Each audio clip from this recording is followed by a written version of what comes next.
The flea market buzzed with activity. Sunlight glinted off dusty trinkets. I wandered through the crowded aisles, searching for nothing in particular.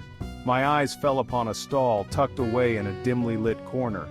An ornate antique mirror leaned against a stack of old books.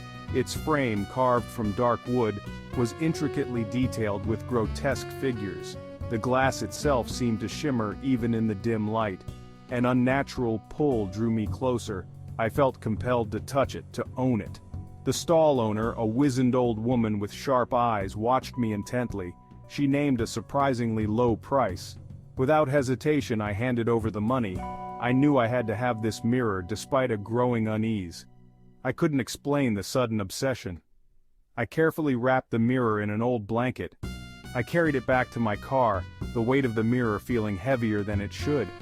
I felt a strange mix of excitement and apprehension. A sense of foreboding washed over me, but I dismissed it as the heat of the day. Back home, I placed the mirror in my bedroom. The room felt different, colder. The mirror's presence seemed to darken the space. The ornate carvings on the frame seemed more sinister now, the grotesque figures appearing to writhe.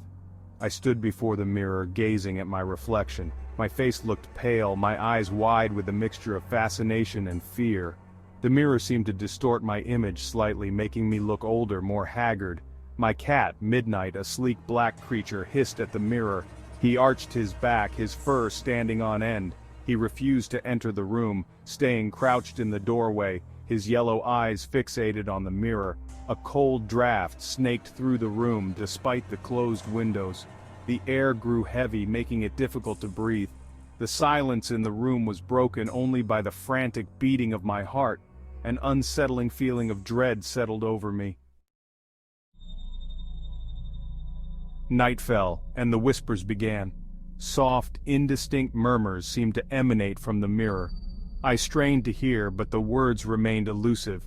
The whispers were like a swarm of insects buzzing just outside my range of hearing.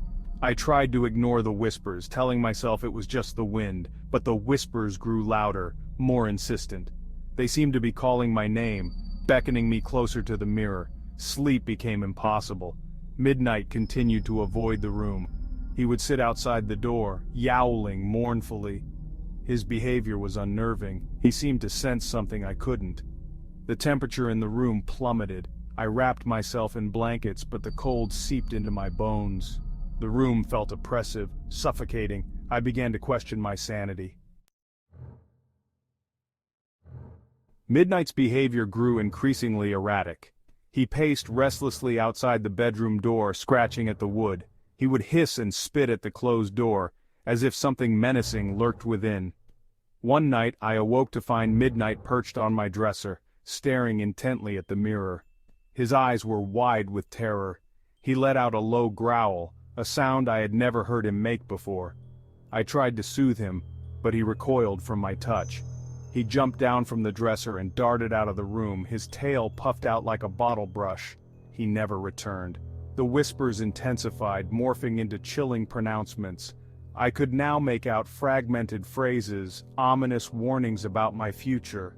The mirror's surface began to ripple like disturbed water. Section 5. Shifting Reflections. My own reflection in the mirror began to change. My face aged before my eyes, wrinkles appearing on my forehead, my hair turning gray.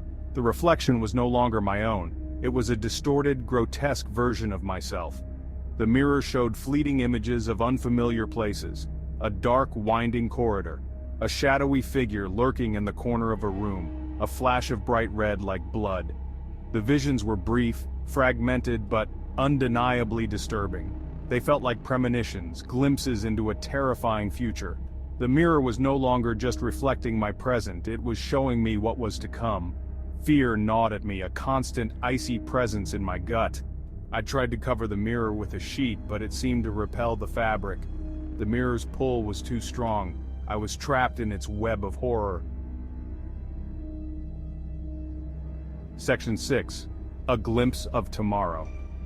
One night the mirror showed me a clear vision of my own death.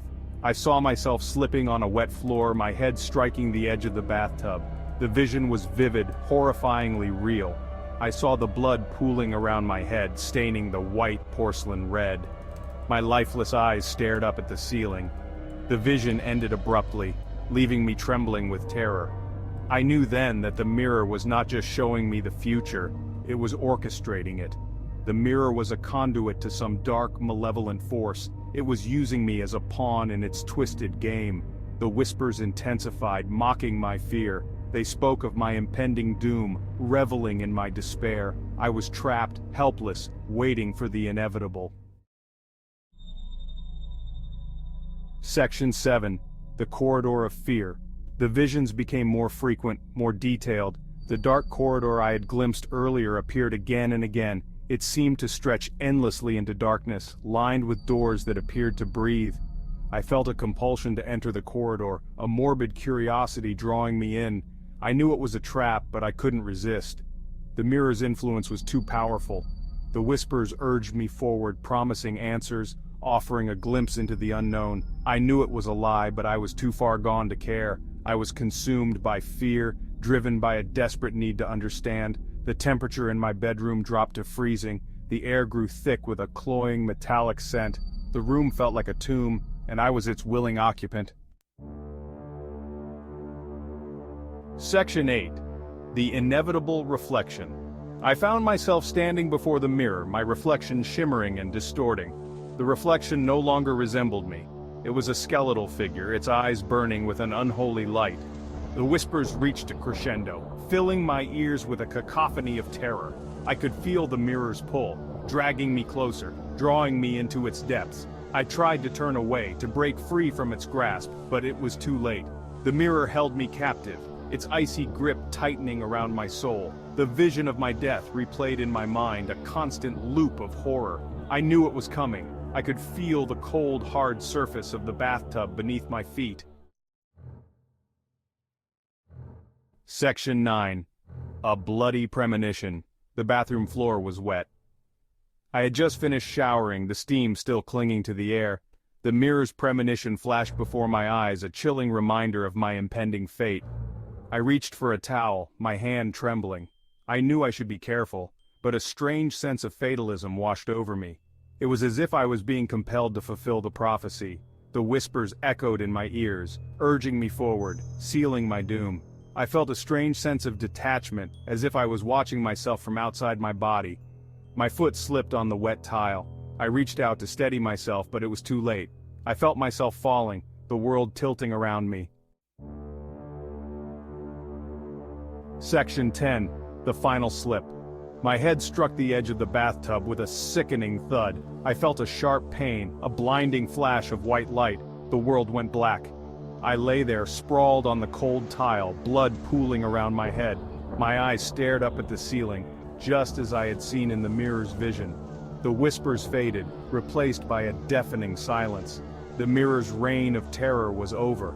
It had claimed its victim. My lifeless body lay in a pool of blood, a testament to the mirror's power. The premonition had come true. Section 11. Shattered Fate. The mirror remained in the bedroom, its surface now cracked and clouded. The dark wood frame seemed to weep a viscous black substance. The grotesque figures carved into the frame appeared to be celebrating their victory. The house stood empty, silent, a monument to a tragedy foretold. The mirror's curse lingered, waiting for its next victim. The whispers began anew, soft and indistinct, searching for a new ear to torment. The cycle of horror would continue. The haunted mirror remained, a dark portal to a terrifying future, forever reflecting shattered fates.